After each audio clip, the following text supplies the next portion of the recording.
Welcome back to Classroom Conversations. Today's conversation is with Jennifer Stillittano. She's a ninth grade teacher at Central Coast New Tech High, and she's going to discuss a lesson where she talks about mindful discussion and conflict resolution with her ninth grade students. Let's take a look.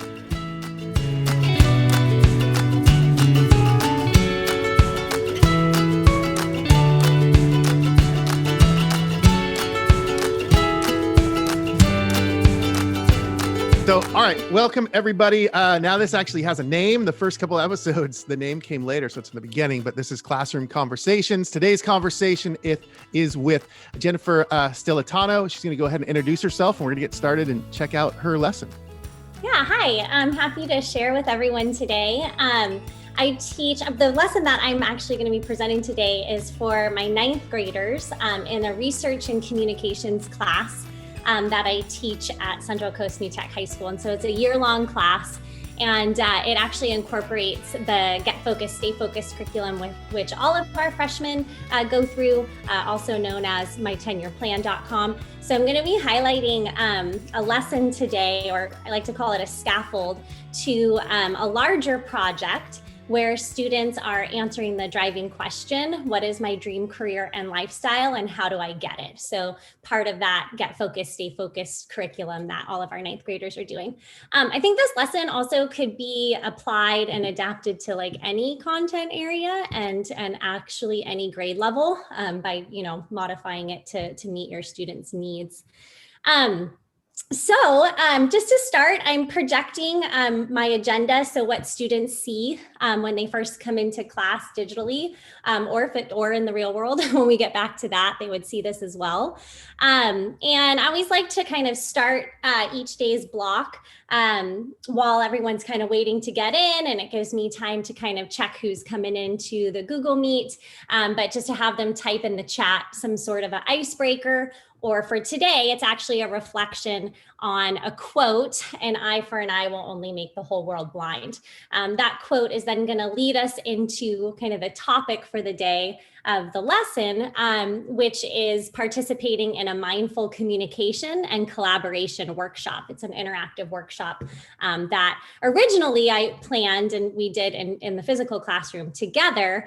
And this was one of my most fun kind of interactive lessons in person. And I was at first really nervous to see how it would translate to the digital world. But we went ahead and with a few modifications, just rolled with it and modified a few things that I'll talk about that we had to switch for the digital world. So there's also, I always link like a slide deck to the agenda to complement and just like kind of allow, I'm not going to open that right now, but allow me to project just a prettier version of the agenda, because sometimes the agendas have a lot of text on it. And if we really want to like chunk out the time for the kids, I chunk the agenda out using different slides on the slide deck. So after the icebreaker, we'd really start by doing a discussion board prompt. So I encourage them to always back up things they type on a Google Doc. So they have just like a Google Doc journal where they type their response to the question, and then copy and paste that into our discussion board in Echo. And I know there's ways to do discussion type forums in Google Classroom. I think they refer to them as forums, but for Echo, we have like discussion boards. Yeah, you can also do that just using a question. I do that sometimes using a question on Google Classroom and have kids respond to each other and stuff like that. Awesome. Yeah. And then exactly, it allows them to interact and like reply to each other and like each other's answers. And so they're diving in and just kind of talking about how they handle conflict right off the bat. They are writing about, how they like to confront people when they have a problem with them and how they like to be confronted. And also I found that kids really like to take little quizzes, and there's a conflict style quiz that is available. And I'm going to provide all these links for everyone too, if you want to just make a copy of this and do it yourself. But they can take a little quiz, and it gives them some information about like their natural tendency towards conflict. So that's a really fun fun discussion board to just like launch into things and anchor things. And then we do a little bit of direct instruction, and I could definitely do this myself and give them a little direct instruction on mindful communication basics and how to deal with conflict respectfully.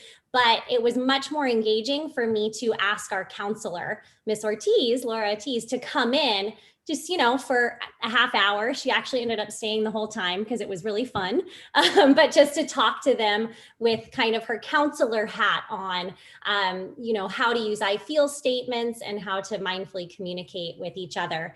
And so you could also, bring in another teacher who might be, experienced in this, or like I said, just by reading kind of any article or using your own knowledge, you'd be able to kind of do a little direct instruction. There is a document that students make a copy of, and then they can follow along and take some notes as we, have that direct instruction. And after they have the direct instruction on communication basics, comes the really fun part. Each breakout room, they've already been in teams since the beginning of the project, so they know which breakout room to go to, but they're given a scenario. And these are scenarios like, Johnny hasn't been showing up to your breakout room to work on the project. What do you do? Or, Sarah said she was going to do this slide and have this source by today. She didn't do that. What do you do? So kind of all these like collaboration conflicts that actually we've seen and collected over the years. And so that's kind of fun. I can tell them like, these are all things that have actually happened. And so how are you going to deal with them? And this is where I was really nervous to try this in the digital world. I was thinking like, how are they going to do a skit? Normally in the real classroom, it's fun. Some go outside and prepare the skit to show us all how to deal with the problem. But I was like, okay, we'll just see how this works. And so I really learned that, breakout rooms sometimes can be more effective than just being all in the classroom for group work, because they're not distracted by the other teams around them. And sometimes I found them like listening into other teams and kind of making it too much like other teams. So with this, they were totally focused with each other in the breakout room. And so they had about 15-20 minutes to prepare a skit. And at that time, that allowed me to kind of intervene and pop into each of the breakout rooms and just make sure like they understood the scenario, check to see who was actually in the breakout room, and answer any questions they might have had. Then we all came back to meet the main meet, and teams took turns performing their skits. It really encouraged them. Obviously, this was a day where everyone's camera was on if they had the ability, because it would have been really weird if it wasn't, although some teams weaved in not having the camera on in their conflict, scenario. So that was really exciting. And after each team performed their skit, we were able to offer them immediate feedback on their performance. So what did they use the I feel statement correctly? Did they use a positive request? And did they successfully deal with the problem? And so that was fun. Yeah, that's really cool. I like how you said there's a couple things. Doing things new. Sometimes I tell the kids when I start making breakout rooms, I feel like I'm going up a roller coaster. Like when you get to the top and you're not quite sure what's going to happen when you come down the other side. But some of that newness with our lessons, we start developing like, whoa, I've always done it this way, but now I don't have to do it this way anymore. And then also there was another one of these where we talked about, I've had discussions in class with kids where, they pick something, they have to make a decision, and one side of the room is like really important and the other side is less important, and the kids walking back and forth. But then they do get influenced. Oh, I just want to go over there because my buddy's over there, and now we can do it blindly. We can put some of those, use something like Pear Deck or separate breakout rooms where they can't, and I know you said this, but not be influenced by everybody else. This is another thing that comes from this time of like, oh, this does make this more, there is some good stuff coming out of here. The kids are thinking a little bit more. Maybe we're developing some more critical thinking, or getting kids to think more on their own, and then having to back up their opinions or make their skit on their own. It's more of an individual skit than doing the same kind of thing over and over again. Yeah, exactly. So it ended up being like, and laughs and just like a lot of fun. And, after the skits, I did have some reflection questions that you're welcome to use and steal on the guiding document that the students also make a copy of. And that allows us to just debrief and kind of talk about how are you actually going to use these I feel statements and positive requests in your career later on? How might they help you in your personal life with being home so much right now? How might they help you, in our future projects at school? So we always kind of debrief and take time to really reflect on our learning. And really my favorite way to do that is through discussion, through giving them some time to think and process in their notes, and then having a few people unmute and share out or put answers in the chat. I guess another positive, I've been getting a lot more voices in my classroom heard, because students, maybe we don't have time. I can only have time for 2 or 3 actual share outs. 5, 6, 7 are also putting their thoughts in the chat, and that we wouldn't be getting, potentially all together. And so we wrap that part up, and then obviously we've been having 2 hours, so this didn't take that whole time. So then they're left with some asynchronous work time, and for each project, they have a project management log to help them guide their own tasks for the project. And at this point in the project, we were working on finishing up benchmarks 2 and 3, so that they were getting ready for their presentations that they did in December, where they presented what is my dream career lifestyle and how do I get it? And hopefully being a little bit more prepared to collaborate, as this was their first team project at Central Coast New Tech. So, and then that they're going to have a lot of that in future years. So it's important for us, and arguably important for any classroom. One little thing to highlight, since we are looking at my agenda, I always have an inquiry breakout room, like a one-on-one room, open and available for students to pop into, because sometimes they don't like to ask in front of the whole meet or whatever. So I always leave that open also. That's really helpful. That was a big game changer that I stole from another colleague at New Tech.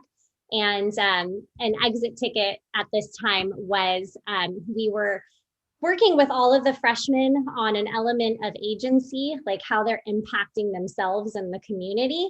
And so we had a cross-class Padlet that they were working on. So for bio and world studies and RNC, my class, and math and Spanish, they were all putting different reflections on this one Padlet. So that was the exit ticket for today, helping them connect to see that, learning about conflict resolution and mindful communication and collaboration is something that is going to positively impact themselves and each other as they get better and better at it.